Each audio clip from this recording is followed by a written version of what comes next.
चलेंगे होगा दूर घोर अंधियारा, हर एक दीपक बन जाएगा प्रज्वलित प्रचंड ज्वाला। कलम को वर दे मां शारदे,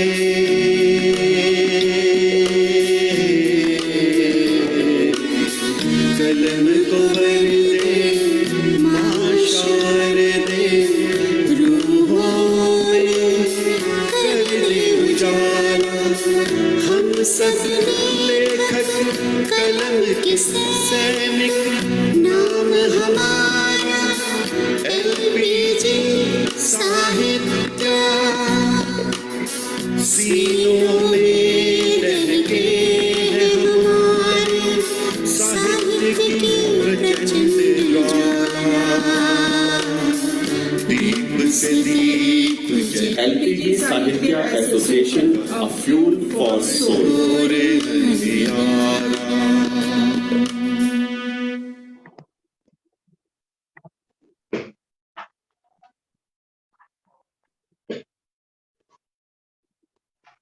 नमस्कार। एलपीजीआई साहित्य एसोसिएशन के इस कार्यक्रम कवियों की पाठशाला में मैं आप सबों का पुनः स्वागत करती हूँ। आज हमारा एपिसोड 2 है। पिछली बार हमने इस कार्यक्रम में डॉक्टर हरजीत सिंह सदर जी से बात की थी। उन्होंने हमें कविताओं के बारे में बहुत जानकारियां दी। आज भी सर हमारे साथ होंगे आचार्य के रूप में, गुरु के रूप में। हम सर का हार्दिक स्वागत करते हैं पुनः इस मंच पर। प्रणाम सर, वेलकम।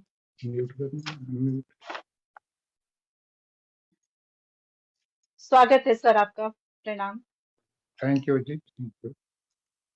हमारे साथ मंच में है एलपीजीआई साहित्य एसोसिएशन की founder, director, global president Shrimati Yogita Sharma ji. Yogita ji का भी हम मंच पर हार्दिक स्वागत करते हैं। वेलकम योगिता जी। हम आगे बढ़े उसके पहले हमने पिछली बार जो डॉक्टर साहब से सीखा था उसका एक छोटा सा मैं रिकैप देना चाहती हूँ, ताकि उस कड़ी से जुड़ते हुए फिर हम आगे बढ़े। हाँ, बहुत अच्छी। सर ने हमें बताया था कि कविता होती क्या है। स्पॉन्टेनियस ओवरफ्लो ऑफ फीलिंग्स, हमारे जो जज्बात हैं खुलकर बाहर आए बिना किसी रुकावट के, वही कविता है। उन्होंने हमें सिखाया था कि जब हमारे विचारों पर दिल हावी हो जाए तो वो पद्य, और जब हमारे विचारों पर तर्क, हमारा दिमाग हावी हो जाए तो वो गद्य, प्रोज हो जाता है। सर ने हमें तुकबंदी के बारे में बताया। यह बताया कि तुकबंदी की जरूरत क्यों पड़ी। प्राचीन काल में जब प्रिंटिंग प्रेस वगैरह नहीं हुआ करते थे और जब लिखे जाते थे काव्य, तो बहुत लोगों तक, उन्हें अधिक लोगों तक पहुंचना वो इतना आसान नहीं होता था, क्योंकि वो लिखे जाते थे। तब ऐसी जरूरत थी कि कविता कुछ इस तरह से हो या साहित्य कुछ इस तरह से हो जिसमें एक रिदम हो, उसे याद आसानी से रखा जा सके। तो वो तुकबंदी में गढ़ी गई। हालांकि बाद में सर ने ये बताया कि लोगों को लगने लगा कि ये मानो हमें बांध सी रही है, तो लोग फिर ब्लैंक वर्स की ओर बढ़े। हमें यह बताया सर ने कि आप भले ही ब्लैंक वर्स में लिखो, पर जो इम्पोर्टेंट बात यह है कि कविता में एक रिदम हो, कविता सोलफुल हो, उसमें भावनाएं हो। और एक बहुत अच्छी सलाह सर ने हम सबको दी कि हम जो रेनाउंड पोएट्स होते हैं, बड़े बड़े कवि होते हैं, उनको खूब पढ़ें। इतना पढ़े कि उनका जो लिखने का स्टाइल है, उनका जो टेक्निक है, वो हमारे मनोमस्तिष्क पर हावी हो जाए, और जब हम लिखने बैठे तो फिर बस उनका कुछ ऐसा प्रभाव हो कि हम सब उसी तरह अच्छे से लिखने लगे। और इससे दूसरा फायदा यह भी होगा कि इससे हमारा शब्दकोश भी बहुत ही रिच हो जाएगा। सर ने हमें यह कहा था कि जो कविताएं होती है उसका शब्दकोश अलग होता है, प्रोज के शब्दकोश अलग होते हैं। और प्रोज के शब्दकोश अगर हम कविताओं में यूज करें तो फिर वो कविता कहीं ना कहीं अपनी सुंदरता खो बैठती है। तो जब हम अच्छे पोएट्स को पढ़ेंगे तो हमारे यह शब्दकोश भी बहुत ही समृद्ध हो जाएगा। सर ने पोएटिक डिक्शन की बात भी कही थी। दोस्तों ये सारा जो प्रोग्राम है 40-45 मिनट्स का, 45 मिनट का, ये एलपीजीआई एसए के फेसबुक पेज पर हम देख सकते हैं। ये बस एक जो उस दिन हमने सीखा था वो एक नटशेल में मैंने बताया, और आगे आज हम सर से और भी बातें सीखेंगे। तो सर आपका फिर से एक बार स्वागत है और सादर शुक्रिया प्रणाम आपका आज के शुक्रिया। पाठशाला में। सर हम लोगों में से ज्यादातर लोग जो अभी लिखने की कोशिश कर रहे हैं, एक हमारा पैशन है लिखना, पर जो हम लोगों ने साहित्य को बहुत ही विस्तार में नहीं पढ़ा है। कोई कॉमर्स स्ट्रीम से आया है, कोई साइंस स्ट्रीम से आया है, पर लिखना हम सभी अच्छा चाहते हैं सर। और जब भी हम ये जो काव्य रस के बारे में सुनते हैं, तो बहुत जिज्ञासा होती है कि ये रस एक्चुअली होता क्या है, कविताओं में इनका स्थान क्या होता है, कितना महत्व है इनका। सर कुछ रसों के बारे में हमें बताइए प्लीज। तो रस के बारे में बात शुरू करें। जी सर प्लीज।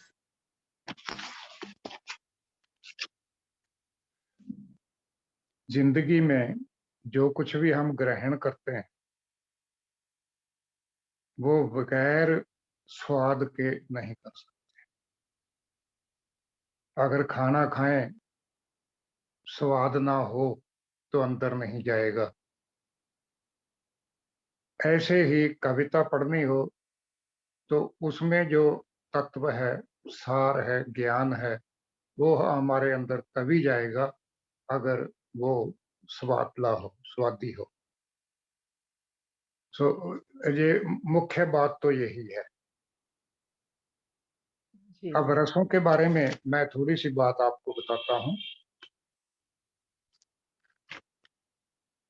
कविता में रसों का स्थान इतना ज्यादा है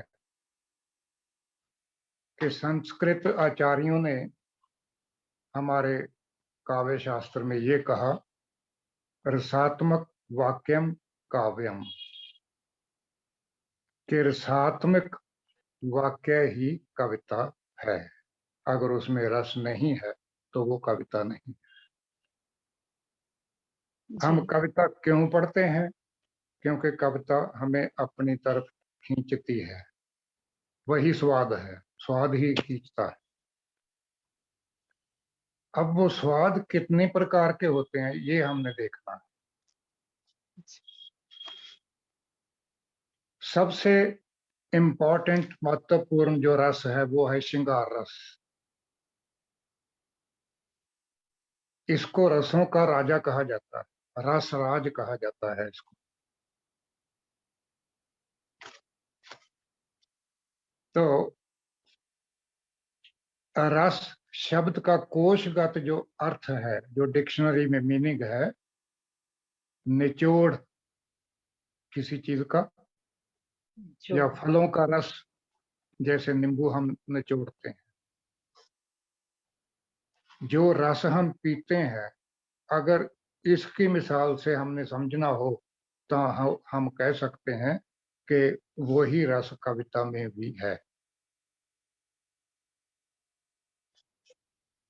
रस से भाव, आनंद या स्वाद के ले जाते हैं कविता में। एक भरत मुनि हुए हैं संस्कृत में,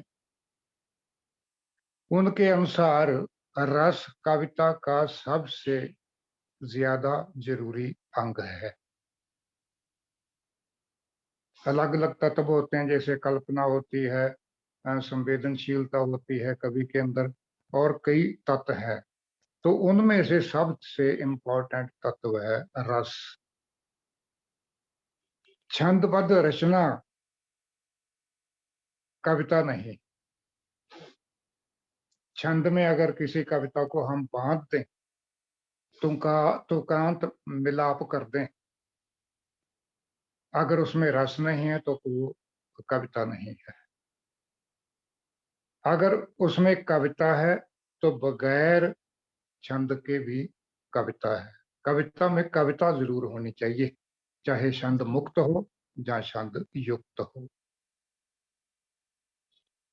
तो जिनको संगीत की कोई समझ नहीं ज्यादा, संगीत के साथ कोई संपर्क नहीं ज्यादा, क्योंकि तुकांत मिलाप तो संगीत में ही होता है ना, और संगीत के लिए ही ये गीत और गजलें बनी है, जैसे मैं पहले बताया था। तो अगर कोई कवि संगीत नहीं जानता, उसको संगीत अच्छा भी नहीं लगता सुनना, या संगीत के साथ उसका संबंध भी कोई नहीं, तो वो तुकांत मेल के बगैर कविता लिख सकता है। अगर उसमें कविता होगी तो उसमें से भी हमें रस मिलेगा, उतना ही रस मिलेगा। एक छंद मुक्त कविता है मेरी, तो उसमें मैं कुछ लाइनें आपको सुनाता हूं। प्यार की भूख तो चूम लेती है, बेशक पराया क्यों ना हो। प्यार की भूख तो चूम लेती है, बेशक पराया क्यों ना हो। रोटी की भूख खा जाती है, बेशक अपना क्यों ना हो।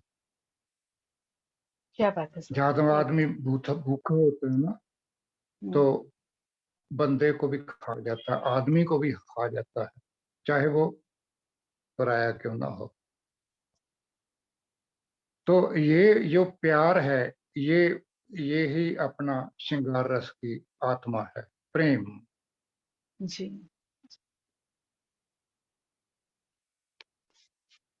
सो कविता रूह की भाषा मानी जाती है, कि ये रूह की भाषा है, और रूह में रस होता है। वो जो रस है, वो अगर प्रेम का रस है, तो वो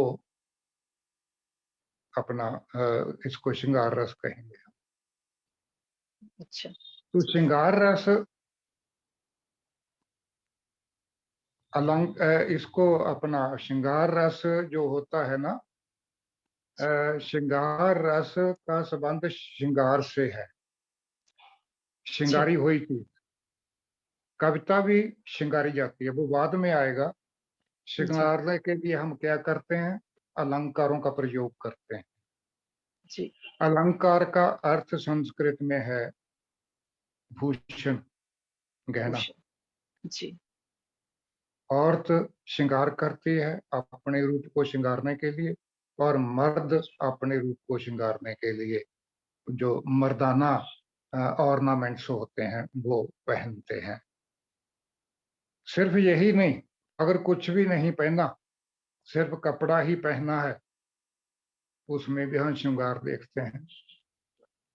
मेरे ये कॉलर हैं, मुझे इनकी जरूरत नहीं, इनको उतार दो फिर भी तो ये काम तो फिर भी आएगा, मगर इससे सुंदर लगता है, सौंदर्यात्मकता आती है इसमें। सो श्रृंगार से रस कविता में भरा जाता है, और फिर वो जब हम कविता सुनते हैं वो बड़ी बहुत स्वादली हमें लगती है। कविता रूह की भाषा मानी जाती है, इसीलिए रस की उत्पत्ति भी बगैर किसी तरद्दुद के सहज स्वाभाविक ही मानी जाती है। इसी करके यह माना गया है कि कविता जब कहे कि मुझे बाहर ले आ, कविता जब कहे कि मुझे बाहर ले आ, तभी कविता लिखनी चाहिए। अगर अच्छा। अंदर कविता नहीं, तो हम जोर बहुत लगाते हैं कि ये बाहर आ जाए, बाहर, जो तो अंदर ही नहीं बाहर कैसे आए। जी। तो कविता के साथ जबरदस्ती नहीं चलती।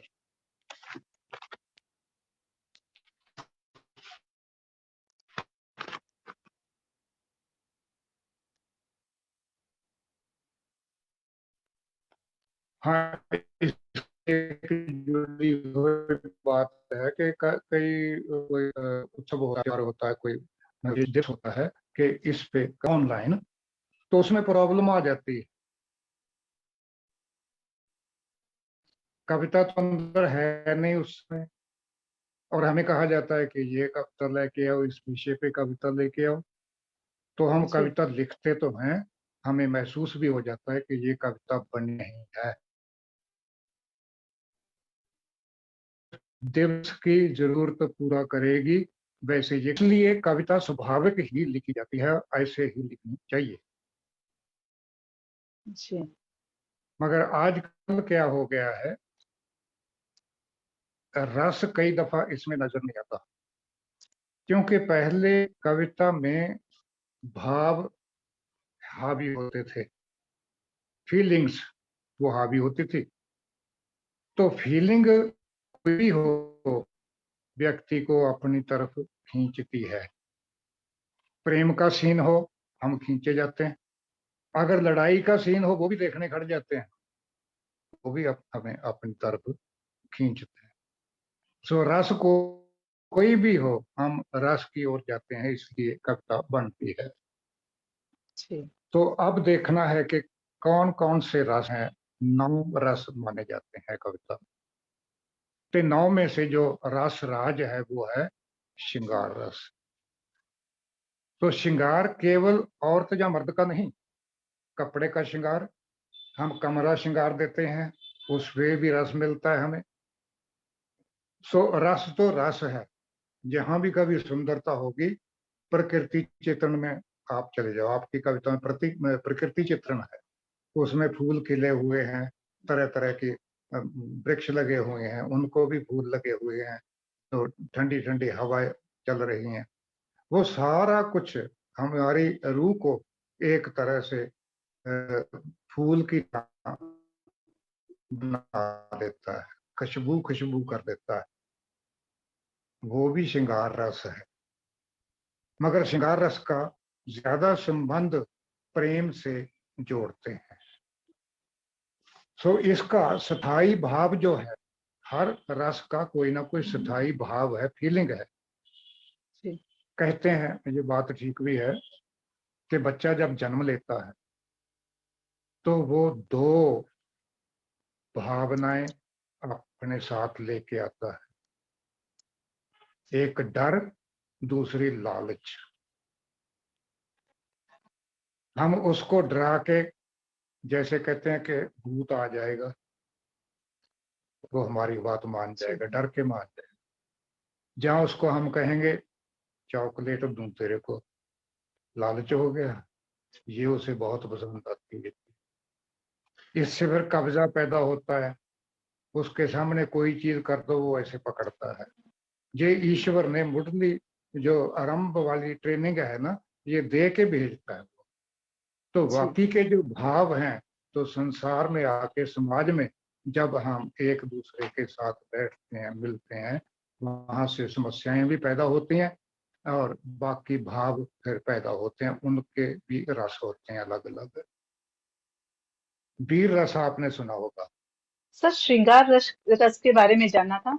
अब जब हाँ हम भी कोई कविता लिखते हैं, प्रकृति के बारे में हम्म, लिख दिया, प्रेम के हाँ बारे में लिख दिया, तो क्या हम हाँ कह हाँ सकते हैं कि हमारी इस कविता में श्रृंगार रस है? हाँ कॉन्फिडेंटली हाँ, हम कह सकते हैं कि बिल्कुल है? अच्छा। बिल्कुल बिल्कुल। तो सर, तो सर जहां मतलब भी ये है आपको, कि हाँ जी जी सर, हाँ बोलो। मतलब हर जो कविता होती है सर, वो अपने आप में किसी न किसी रस को समाहित किए हुए होती है, बिना रस की हाँ, मतलब कोई ना कोई कैटेगरी में आती है वो, कोई भी कविता। रस के बगैर हमारे अंदर दवाई छोड़ दो आप, और कोई चीज नहीं जाती जो हम अपनी मर्जी से लेते हैं। तो कविता भी ऐसे ही है। जी। तो कविता में रस जरूर होगा, वो कितनी प्रकार के होते हैं ये सामने आते हैं हमारे। जी।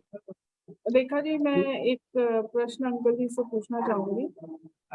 जैसे अगर कविता हमने लिखी है तो उसमें हम ये कैसे पता करेंगे कि ये श्रृंगार रस की कविता है या ये कोई और रस की कविता है?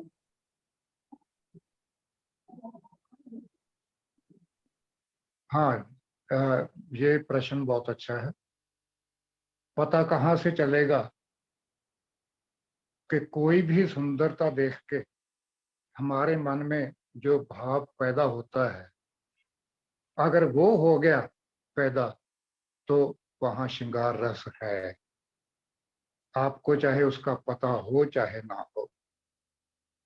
पहले जब लोकगीत लिखे जाते थे, आम लोग लिखते थे, लिखना नहीं आता था, बोलने लोकगीत बोलते थे वो, रस उनको भी आता था, मगर उनको ये पता नहीं होता था कि ये श्रृंगार रस है।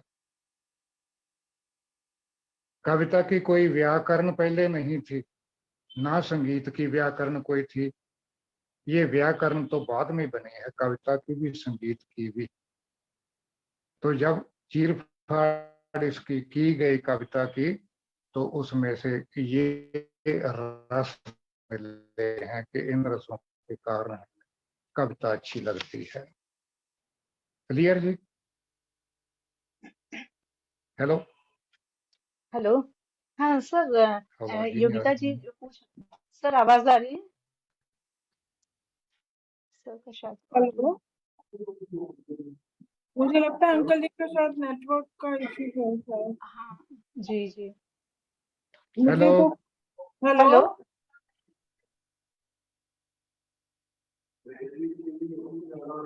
हेलो? हाँ सर, आवाज आ रही है हमारी?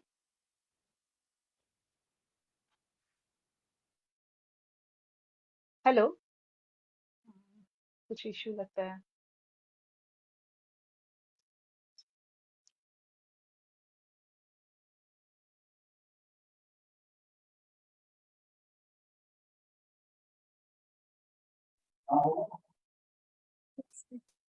लगता है उनका नेटवर्क इशू रहा है, मुझे लगता है रेखा जी। हाँ वही, उनको कॉल करें क्या? हम्म।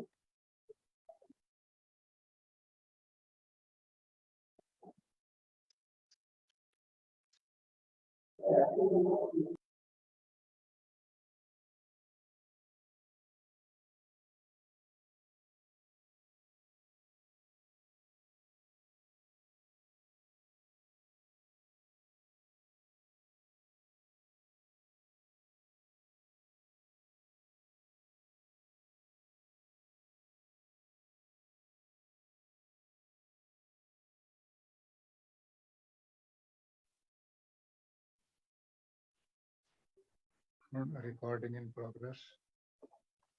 हेलो? हेलो। नमस्ते सर। हाँ जी, ये बीच में जी कट गया था। सर, योगिता जी इंटरनेट ने में आवाज आ रही कहाँ है सर? कहाँ चल रहे थे हम? जी, योगिता जी ने आपसे पूछा था कि जब हम कविता लिख ले तो हमें कैसे पता चलेगा कि इसमें कौन सा रस है, वो हम कैसे डिसाइड करेंगे? हाँ, वही, ये सारे रसों की जब बात हो जाएगी ना, ये जवाब जी मिल जाएगा। जी कोई जी ना कोई रस कविता में जरूर होता है। एक ही कविता में कई रस भी हो सकते हैं। जी जी। तो सर दूसरा, श्रृंगार रस। जी हाँ, वीर रस है हाँ जी। जी सर वीर जी रस जी। देश की खातर मर मिटने के लिए हम जवानों को उत्साहित करते हैं। तो वो जो उत्साहित करने के लिए कविताएं लिखी जाएंगी, जोश दिलाने के लिए, उसमें वीर रस होगा, उसको वीर रस कहा जाता है। ओके जी। हाँ जी, वीर रस बहुत, तो ये तो मेरा ख्याल देशभक्ति से रिलेटेड हम कुछ भी कविता लिखते हैं, देशभक्ति जिसमें आती है, सिर्फ ऐसी भावनाएं आती हैं? हाँ, सिर्फ देशभक्ति नहीं, नेकी और बदी के बीच जहां भी टकराव होगा और नेकी के लिए हम लड़ मरेंगे, वहां जी यही रस होगा। ओके जी जी केवल देशभक्ति नहीं है कि देश के ऊपर कोई हमला हो गया तभी ये जागेगी, नहीं। जी कहीं भी कोई लड़ाई हो रही है, दो व्यक्तियों के विचकार, दो ग्रुपों के विचकार, एक ग्रुप नेकी करने वाला है, दूसरा बदी करने वाला है। जैसे रामायण में है, जी रामायण में है, वो वो लड़ाई होती है। उस लड़ाई वो लड़ाई जीतने के लिए हमें कुछ भी करने को तैयार है, अपनी जान भी वारने को तैयार हो। तो इसको वीर रस कहा जाता है। ये जो भावना होती है कुर्बान होने की, इसको वीर रस कहा जाता है।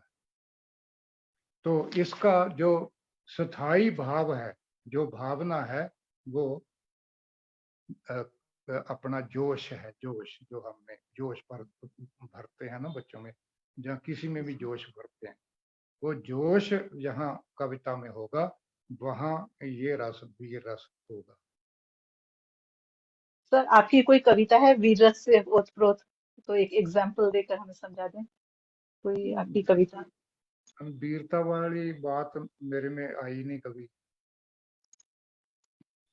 मेरे में सर वीर मैं सर मैं एक कविता अपनी एक बोलूं, आप मुझे बताइएगा हाँ कि वो हाँ वीर रस के अंतर बिल्कुल आती है कि नहीं। बिल्कुल हाँ, एक मैंने लिखी थी कि हाँ, डर को हटा के, झिझक को मिटा के, आज कदम बढ़ा ले, खुद को विजयी बना ले, निकल पड़ उस डगर बिना किसी अगर मगर, सुबह या किसी पहर बहुत अच्छे। लक्ष्य पे गड़ी रहे नजर, खुशियों हाँ को ये वीर तलाश ले। ये सब आएगी, ये वीर रस में आएगी सर। हाँ ये वीर रस है, जोश दिलाने वाली है। जी जी। इसमें वीर मैं रस है। कवि सम्मेलनों में ये पढ़ती थी और मैं कहती थी कि मैं वीर रस की कविता पढ़ रही हूँ। पर हाँ हाँ मैंने सोचा आज एक बार आपसे कंफर्म कर लूं वाकई है कि नहीं। हाँ हाँ। मगर एक अंतर है इसमें जी सर। कि ये जो जोश है ना, ये सिर्फ जोश है। इसमें लड़ने मरने की चीज वो ऐसे नहीं है जैसे बॉर्डर पे होती है, राइट सर, जी सर। जैसे रामायण में है, जी सर। महाभारत में है। वो लड़ाई के मैदान में जो होता है ना जोश, वो जोश अलग है। ये भी जोश है, इसको भी आप वीर रस ही कहेंगे। तो आगे रौद्र रस इसके साथ मिलता जुलता है, कई दफा पहचान करनी मुश्किल हो जाती है। रौद्र रस है, इसका जो स्थायी भाव है वो है क्रोध। जोश और क्रोध में फर्क है।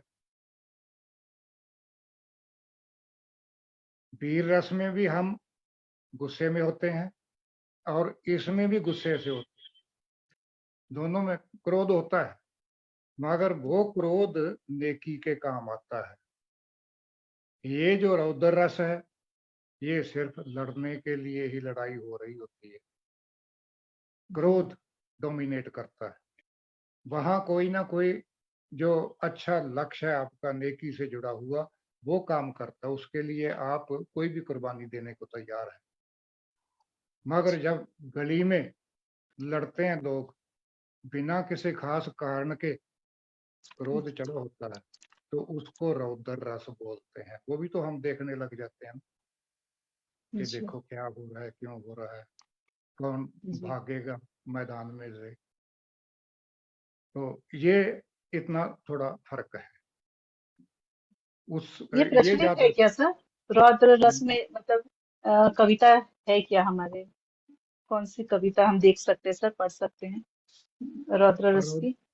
हाँ रौद्र रस में जैसे लड़ाई के मैदान होते हैं, योद्धा जब कोई तलवार निकाल के गुस्से में आके लड़ने जाता है, तो जी। वो है, उत्साह तो उसमें है, मगर गुस्सा भी उसमें है। गुस्से के बगैर उसके उत्साह को हम ये नहीं कहते कि फ्रूटफुल साबित होगा।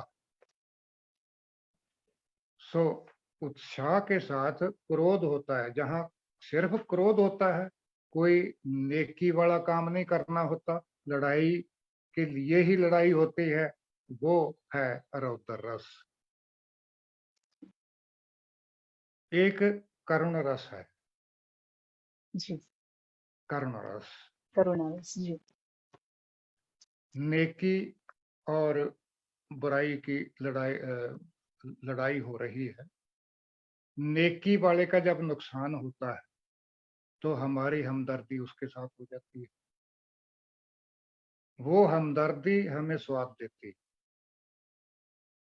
उसको हम कहते हैं करुणा रस। अगर प्रेम में हम लें, कोई प्रेम करते हैं, उसमें असफल हो जाते हैं, रो रो के बुरी हालत हो जाती है, हमें उन पे तरस आता है, वो वहां भी करुणा रस है। माँ का बच्चा बीमार है, दुखी हो रहा है, माँ को तरस तो ममता करुणामयी हो जाती है, जी। वहां भी करुणा रस है। सो इसमें शोक गमी ये जरूरी है। जी। तो मैं कई दफा जहां बोलने का मौका मिलता है, तो सिर्फ जोश लड़ाई नहीं होनी चाहिए। लड़ाई लड़ाई के लिए करुणा रस भी जरूरी है। आप अगर करुणा रस होगा तो जिसके साथ हमदर्दी है उसके लिए लड़ने के लिए तैयार हो जाएंगे। कई रस इकट्ठे हो गए, प्रेम भी हो गया, लड़ाई भी होगी, क्रोध भी हो गया सिर्फ, तो उसके बाद अद्भुत रस,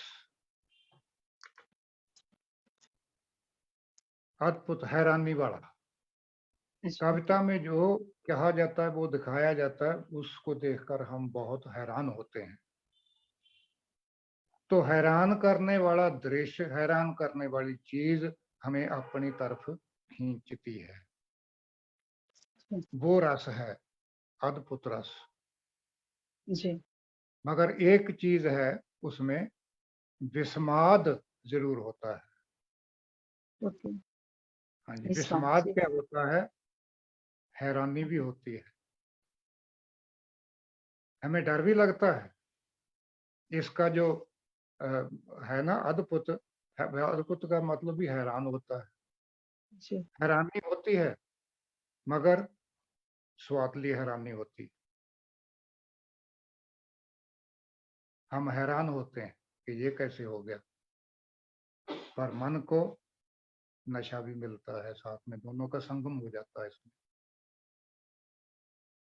कई जी। दृश्य होते हैं, फिल्मों में आते हैं दृश्य, बहुत दृश्य आते हैं।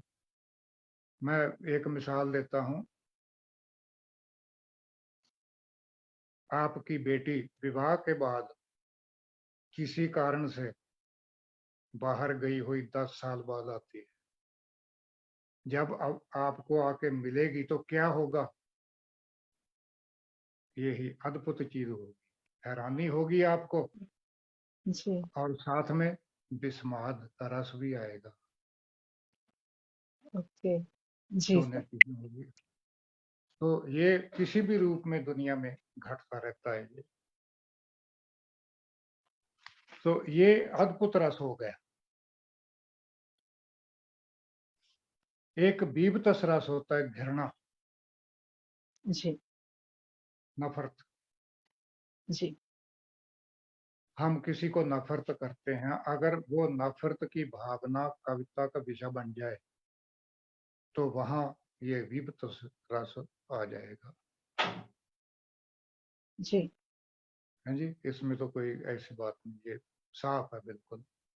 विभत्स, हमें, जैसे कि उसका मीनिंग ही वर्ड का यही है। हाँ, दुश्मन कोई भी सामने आ जाए जिसको हम नफरत करते हैं, और उसमें से जो भावना पैदा होगी, आप 4 लाइनें कविता की लिख देंगे तो उनका उस पीस में, उन पंक्तियों में ये रस आ जाएगा, दीप्त रस।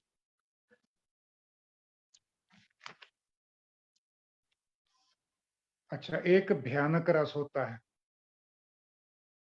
अद्भुत रस और भयानक रस, इसमें अंतर समझना हो।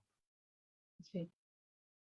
जो भयानक रस होता है उसमें सिर्फ डर ही डर होता है। रास्ते में आपने सांप को देख लिया, डर के पीछे भी भाग रहे हैं और उसको देखते भी रहते हैं। ये तो हो गया अद्भुत रस, हमें आनंद भी आ रहा है उसको देख के, डर भी लग रहा है कि हमारी तरफ ना कहीं आ जाए। जी। तो ये बीभत्स रस, ये सिर्फ डर है। जब सांप को देख के हम भागेंगे और वो हमारे पीछे आ रहा होगा तो सिर्फ एक ही रस होगा, वो होगा भयानक रस। ठीक है जी। यहाँ कई जी। सिचुएशंस आती हैं इसमें, कोई लड़ रहे होते हैं तो हम छुड़ाने भी नहीं जाते। क्यों नहीं जाते? कि मेरे को ही न मार के दे। जी। देखते भी रहते हैं और भागते भी नहीं। हाँ। तो आगे आता है हास रस, इसको तो सभी जानते हैं। कविता में जब किसी बात पे हमें हंसी आ जाए, वो हास रस है। एक तो होता है प्योर हास रस, जो सिर्फ हंसाने के लिए होता है, मगर एक रूप कविता का ऐसा भी है कि उसमें व्यंग आ जाता है। जी तो व्यंग हमें हंसाता है क्योंकि उसमें कटाक्ष आता है। कई कविताएं तो सिर्फ हंसाने के लिए होती हैं और कई व्यंग की होती हैं। हम हंसते भी हैं और हमें ज्ञान भी देती हैं, व्यंग भी करती हैं। जी तो हास रस का जो स्थायी भाव है, जिसमें फीलिंग है, उसको हास्य कहते हैं। हास्य स्थायी भाव है, उसमें से ये हास रस आता है। तो आखिर पे 9वां नंबर शांत रस का है। जी शांति, मन की शांति लाने के लिए। जी तो इसमें थोड़ा सा अंतर है। घर में शादी हो रही है, खुशी का माहौल है। जो बड़े लोग हैं डांस वगैरह नहीं कर सकते, वो वैसे शांत बैठे रहते हैं। अंदर उनके खुशी होती है, वो शांत बैठे रहते हैं। उस समय उनके मन को कोई तकलीफ नहीं होती, बिल्कुल। मगर वो टेम्परेरी होती है। जिसकी शादी हो रही है, अगर 4 दिन बाद वो दुखी हो गया तो वो कन्वर्ट हो जाएगी, दुख में कन्वर्ट हो जाएगी, जी वो शांति खत्म हो जाएगी। खुशी मिलती है, पक्की खुशी, परम आनंद। सो इसका संबंध आम तौर पे आध्यात्मिकता के साथ है। जी तो जो वो भी जो हम भक्तिमय कविता लिखते हैं, आध्यात्मिक कविता और भक्तिमय कविता। भक्ति में, तो जी भक्ति है क्या? प्रभु का नाम लेना भक्ति नहीं है। उसके प्रेम में तड़पना, वो भी भक्ति नहीं है। वो तो ये बताती है कि प्रेम कितना ज्यादा है। जी शांत रस उसमें नहीं होता, उसमें शांत रस नहीं होता। वो तो जी रोता है आदमी, बिछोड़ा, जुदाई, जी ये महसूस करके रोता है। मगर साधना करते करते ऐसी स्टेज आ जाती है, ऐसी अवस्था आ जाती है, जहां आदमी दुख और सुख की स्थिति से ऊपर उठ जाता है। जी ये जो संत लोग हैं, मुसलमानों में सूफी लोग हैं, जी हमारे भक्त हैं, सिखों के गुरु हैं, ये यही रास्ता बताते हैं। जी अब जब हम ईश्वर के आगे, मैं सोचता हूँ ऐसे, ईश्वर के आगे हम प्रार्थना करते हैं कि ऐ परमात्मा मेरे को खुशी दे, मेरे को खुशी दे, खुशी दे, एक बेटा हो जाए। वो बेटा तो दुख की संभावना साथ में लेके पैदा होता है। ये संसारिक सुख जो है ना, इनके साथ तो दुख अटैच हुआ होता है, हमें दिखाई नहीं देता। वही बच्चा जब बीमार हो जाता है, फिर वो सुख आनंद गायब हो जाता है। मगर जो प्रभु से मिल जाता है, वो कहता है दुख भी उसने दिया, सुख भी उसने दिया, जो तू चाहेगा वो हमें मंजूर है। जो मंजूर कर लेते हैं, वो शांति आ जाती है उनमें। दुख घटनाएं चाहे कितनी भी बुरी ना घटें, घट जाएं, वो एक ही अवस्था में रहते हैं, वो है परम आनंद। सो परम आनंद से परम शांति मिलती है। वो किसी किताब को पढ़ के, किसी कविता को पढ़ के अगर हमें मिले तो वो शांत रस होगा। जी ये 9 रस हैं कविता में। जी अपना कबीर सर, कबीर जो दोहे लिखते हैं, उनको इस श्रेणी में डाल सकते हैं क्या? हाँ बिल्कुल, आध्यात्मिक है क्योंकि सारे। वो जी जी हाँ हाँ, वो डाल सकते हैं, फार्मूले हाँ हैं कि हमें परम आनंद कैसे प्राप्त हो। जी जैसे कबीर लिखता है, जिस मरने ते जग डरे, मेरे मन अनंत, मरने ते ही पाइए पूर्ण परमानंद।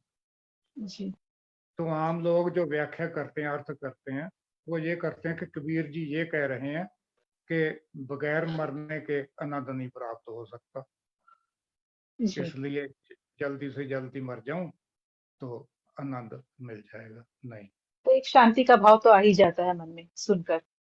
तो ना जी, वो नहीं है। शांति का भाव ऐसे नहीं आता। वो जी। मरना क्या है? हमारे मन की मौत। मन में जो इच्छाएं अच्छा हैं जी। जब पूर्ण नहीं होती तो हमें अशांति मिलती है, दुख मिलता है। तो जब हम अपने मन को अपने तरीके से प्रयोग करना सीख जाएं, उसको जिंदगी में अपने लगाम हमारे हाथ में हो तो हमें जी। शांति मिलती है। जब लगाम नहीं होती तो वो जैसे मर्जी नाचे, हमें भी नहीं चाहता। सो अच्छा उस जी। मरने का मतलब ये है मेरे मन का मरना। ठीक। तो मरूं तो मन की हर के इच्छाओं का। द्वार, हरि के द्वार के बगैर तो ऐसे मरा नहीं जाता। उसका नाम ले लेके ही मन में काबू आता है, कंट्रोल आता है, नियंत्रण आता है। उस नियंत्रण के बाद हमें परम आनंद मिलता है। अच्छा जी। तो ये है। गुरु नानक ने कहा था, मन जीते जग जीत। अगर तू मन को जीत ले तो जग को, दुनिया को जीत लेगा। अब सीधा सा बता देते हैं, मन को जीत लो जग जीत जाओगे, ऐसा करोगे ऐसा करोगे। कैसे जग जीतेगा वो? मन जीतने के बाद जग कैसे? जग के जीतने का क्या संबंध है इसमें? सो इसका मतलब ये है कि ये अगर मन अपनी मर्जी करता रहा तो तेरी मर्जी नहीं चलेगी। क्यों? क्योंकि मन में कमजोरियां होती हैं। शराब पीने की कमजोरी है। किसी को शराब की बोतल दे दो, अपना काम निकलवा लो। जीते आप नहीं, शराब देने वाला जीत गया। आपके मन की कमजोरी का फायदा उठा लिया उसने। पुराने महाराजे होते थे, किसी राजे को लालच देकर उस विष कन्या भेज देते थे उसके पास। वो उसमें बिजी हो जाता था, कमजोर हो जाता था, फिर उसके राज को काबू कर लो। सो लालच कमजोरी है हमारी। कोई भी चीज किसी का लालच दे दो कि आप ये बात, आपको ये चीज दे देंगे तो आप ऐसे कर लो, हम उसके काबू में आ जाएं। तो जीतता कौन है? जगत, जग जीतता है। अगर हमारे मन में कमजोरी ना हो कोई तो फिर हम जीतते हैं। मन जीता जग जीता। ऐसे मन अगर हम जीत लें तो जग को जीत सकते हैं। जी। वैसे है। कितना टाइम है हमारे पास? हो गया कि? जी, अपने सभी रसों के बारे में बता दिया ना सर? हाँ जी, सभी रसों के बारे में जी। अगर कोई शंका है तो अभी बता दो। सर हम बाद में हर एक जो रस है अगली बार शायद उसका एग्जाम्पल के रूप में हमारे जो कवि हैं उन्होंने जो कविताएं लिखी वो किस किस रस के कैटेगरी में पड़ती है, फिर से हम एक बार इसका एक नेक्स्ट एपिसोड में वो देख लें तो बहुत अच्छा रहेगा, तो और ज्यादा क्लैरिटी आ जाएगी।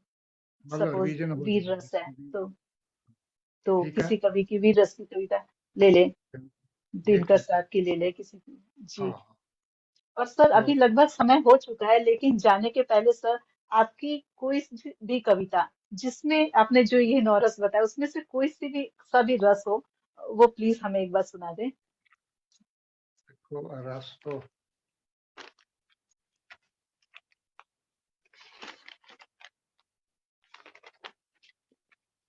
आपको पंजाबी में मुश्किल आती है तो मैंने कुछ पंक्तियों को अनुवाद किया है उनका, हिंदी में आपको सुना सकता हूँ मैं। जी सर, धन्यवाद, स्वागत है सर। एक गजल है। मर मर कर भी, मर मर कर भी मुझे यही समझ आई है। मर मर के भी मुझे यही समझ आई है। मेरी ये वफा है जो तेरी बेवफाई वाह है, मेरी वाह ये वफा है जो तेरी बेवफाई है। तो ये वियोग में से पैदा हुई है। जी जी जी जी हाँ, ये मैंने जो लिखा है ना, ये किसी प्रेम के पर आधारित नहीं है कुछ भी। मैंने जो हमारे रिलेशन है समाज में, खून के रिश्ते, दूसरे जी रिश्ते, उन रिश्तों में भी यही काम करती हैं चीजें। जी मगर मैं क्योंकि वफादार हूँ, मैं वफा करता हूँ, इसलिए मुझे तेरी ये बेवफाई लगती है। अगर मैं तेरे जैसा ही हो गया तो फिर तो पहचान ही ना है। जी बहुत अच्छा सर, बहुत वाइडर पर्सपेक्टिव में लिखा है, बहुत अच्छा, बहुत अच्छा। बहुत जालिम तेरा ये शौक सेकने का। सेकन का अर्थ सब समझते हैं आप? जब सर्दियों में आप अग्नि के पास बैठते हाँ हैं तो से वो जी जोत जी जलना जी जी है, जी उसको जी जी सेकना समझ कहते गई। जी सर। हैं। बहुत जालिम है तेरा ये शौक सेकने का, इसीलिए तो तूने पानी को आग लाई है। वाह तुम सेकने के लिए, मैं तो पानी हूँ, मुझे आग फन लगा दी। जी लगाइए जी जी जी वाह रिश्ते में आके और बड़ा कुछ करते हैं, यही कुछ। ये जो पोला बहुत प्यारा मुस्कुराए हो, ये जो पोला बहुत प्यारा मुस्कुराए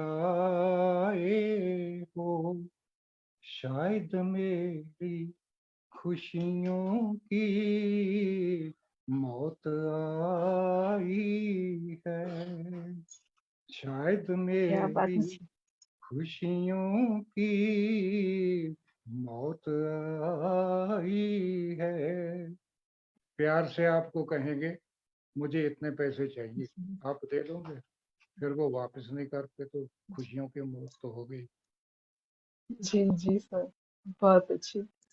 मेरी ये खता थी कि मैं फैला दी झोली, मेरी ये खता थी कि मैं, मेरी ये खता थी कि मैं फैला दी झोली, जब जब तूने मुहब्बत की खैर पाई है, जब जब तूने मुहब्बत की खैर पाई है, मर मर के भी मुझे यही समझ आई है, मेरी ये वफा है जो तेरी बेवफाई है।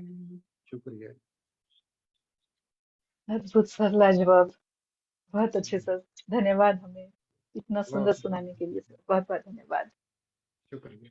तो इसके साथ ही हम कार्यक्रम का अंत करेंगे। हाँ जी। डॉक्टर हरजीत सिंह सदर जी, पुनः आपका बहुत बहुत धन्यवाद, हमें इतना हमारा ज्ञानवर्धन करने के मैं लिए फिर आप बहुत बहुत धन्यवाद। मैं भी फिर आपका शुक्रिया अदा करता हूँ जी आपको। Sir. Sir thank you uncle जी। प्रणाम सर। योगिता जी, उनका भी धन्यवाद करती हूँ। इस कार्यक्रम की उन्होंने रूपरेखा तैयार की है, योगिता जी हैं, और उनका साथ हाँ, हमेशा बिल्कुल मिलता रहा है। योगिता जी का भी बिल्कुल। बहुत धन्यवाद। मैं भी इनका धन्यवाद करता हूँ, इन्होंने सारा प्रबंध किया है, तो बहुत अच्छा। बहुत जी बहुत सर। धन्यवाद अंकल जी, आपका के साथ जुड़ के बहुत सारी हमें चीजें बातें सीखने को मिली है, और हम शुक्रिया। उसको अपने कविता में जब लिखने लगेंगे तो हमें पता चलेगा कि हम कहाँ कहाँ और अटक रहे हैं चीजों में। तो हाँ, जैसे कि बिल्कुल। लेखा जी ने और बहुत बोला है कि अगली बार हम इनको और डिटेल में एग्जाम्पल्स के साथ, उदाहरण के साथ हम और इन हाँ, रस को डिटेल में पढ़ेंगे, और इनके और भी अगर भेद हैं श्रृंगार रस के या वीर रस के, तो उनको भी हम जानने की कोशिश करेंगे आपके हाँ, माध्यम बिल्कुल। से। हाँ, तो उससे उससे क्लियर हो जाएगा कौन जी, सा रस रस हाँ कैसे जी, पहचाना जाता हाँ जी, तो वो भी है। है। और अगर हम साथ में ही अपने प्रोग्राम के माध्यम से, मैं रेखा जी से अनुरोध करती हूँ कि जब प्रोग्राम एंड हो तो उससे पहले अगर हम अपने जो भी दर्शक हैं हमारे साथ जुड़े हैं या पोएट्स हैं जो नए लिखने वाले हैं, अगर वो अपनी कविताएं लिख के भेजना चाहें इस प्रोग्राम के माध्यम से, ताकि वो जान सके कि उनकी कहाँ पे त्रुटियां हैं या क्या हाँ, पहचान सके बिल्कुल, कि कौन सी, तो वो बिल्कुल। भी हाँ, उसमें भी हमें अंकल जी का सपोर्ट जो है वो प्रॉपर मिल सकेगा। तो हाँ, वो भी जी हम बिल्कुल। अपने ग्रुप में मैसेज में डाल सकते हैं और अपने बाकी कवियों को भी बोल सकते हैं कि वो जुड़े ठीक है, और थोड़ा ठीक है। सा तभी पाठशाला का तो जी, तभी फायदा होगा ना। हाँ जी, हाँ, तो पिछली बार भी सर ने ये बात कही थी एक्चुअली कि लिखना हम्म, और मुझे भेजना, तो हम लोग देखेंगे जी कि कैसा है फिर। कैसा है जी। तो। और बहुत ही अच्छा संचालन आपका, और बहुत ही एक नेचुरल कन्वर्सेशन जो जैसे कि स्कूल में टीचर और उनके बीच में होती है ना, बिल्कुल वैसे ही, मैं तो कहती हूँ उससे भी ज्यादा फ्रेंडली तौर पे बहुत अच्छे तरीके से रेखा जी ने प्रश्न पूछे, और अंकल जी ने उतने ही अच्छे तरीके से आज उनका जो हमें उत्तर दिया है। तो आज शुक्रिया। समय सर दिया है का तो ठीक है जी, थैंक यू जी। जी बिल्कुल बिल्कुल। धन्यवाद सर, धन्यवाद योगिता जी। हाँ जी।